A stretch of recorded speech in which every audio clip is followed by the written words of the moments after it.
Welcome to Respect My Take, and today we talking about the Bills versus the Broncos. And I'm not a fan of the Bills or the Broncos. I'm a Ravens fan, but that game was nasty. I watched the entire Bills versus Broncos game. I was pure hate watching the Buffalo Bills, and I hate to say it. The referees decided that game. Even if you buy that interception, those two PI calls were trash. And I've heard people joke about about scripted games, but that one fell off. You feel me? And when you got star players like Kyle Hamilton talking about it's unwatchable to watch, or the PI call should be removed from the game, it's a problem.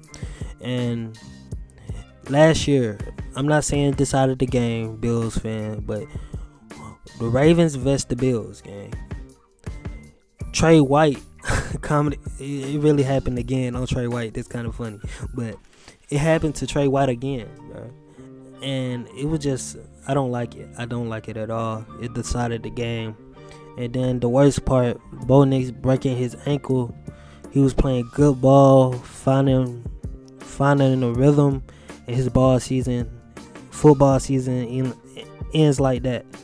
And I hope next year that he come out with that same fire and stuff like that. But that just sucks no matter who you root for. And Bills fans, yeah, bro. Nigga, you at home. You at home with me. Now,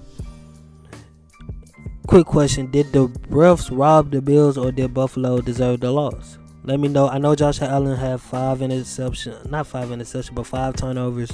But I know. For surely I know. I can't know that I hate watch. But let me know what y'all thoughts in the comments. It's your boy, Anoma.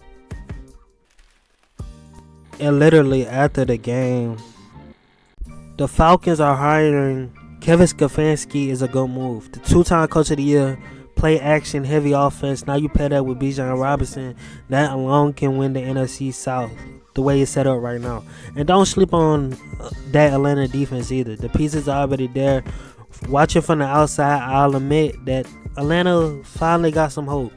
Now the Panthers are rising, so it won't be easy. But if Stefanski modernizes the offense and does the little things consistently, y'all Falcons fans are gonna love this hire. But my question to y'all is: does Kevin Stefanski make Atlanta the NFC South favorite? Yes or no?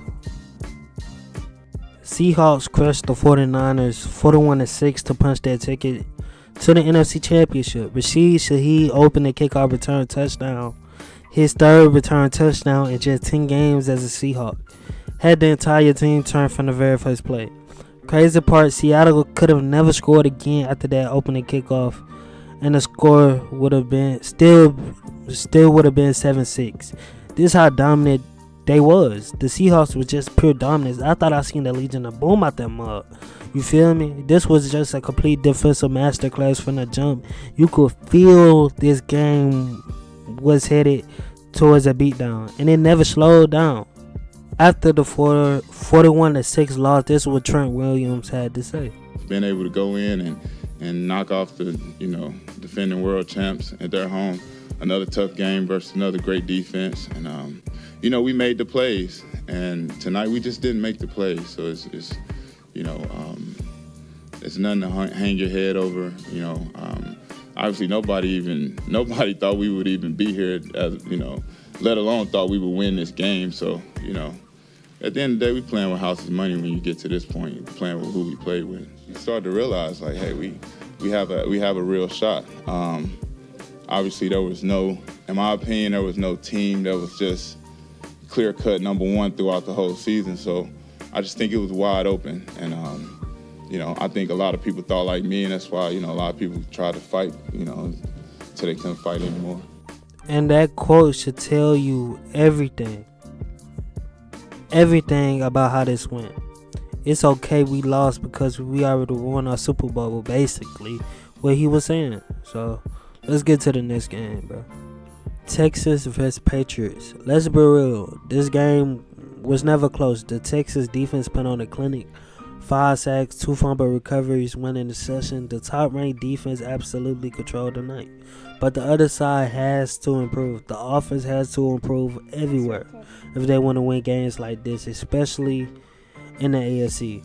And as much as I like and defend CJ Stroud, he was a disaster the whole game. It was so bad. I wish they would have put Davis Mills in to start the second half. Stroud finishes as the first QB ever with 5 interceptions, 5 plus interceptions, and 5 plus fumbles in a single postseason. That's not a slump. That's historic in a way. Meanwhile, Mike Vrabel has done wonders in his first year. Patriots win 28-16 in a back and forth defensive heavy battle. Drake Maye 16 for 27, 179 passing yards, 3 touchdowns, 1 interceptions, turnovers everywhere. The defense deciding everything. And now we got the Broncos versus the Patriots next week for the AFC Championship. Rams vs Bears. Straight up playoff chaos. If there's one thing this postseason is that ball security from the quarterbacks matter more than ever. Caleb threw 3 interceptions, but still made clutch plays when it mattered.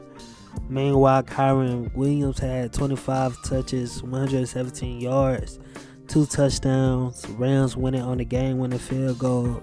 But don't miss the bigger picture in Chicago. Ben Johnson plus Caleb Williams, 1 year together, NFC North champs, number 2 seed, first playoff win since 2010.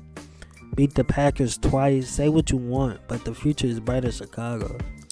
So now the stage is officially set. The AFC Championship, Broncos vs Patriots, no Bo Nix. The NFC Championship, Seahawks vs Rams. Defense, turnovers, coaching. This postseason is about who makes fewer mistakes, not who look good on paper. But let me know, was I wrong for saying Davis Mills deserves a shot? Who's winning, Broncos vs Patriots, Seahawks, or Rams? Alright, so yeah.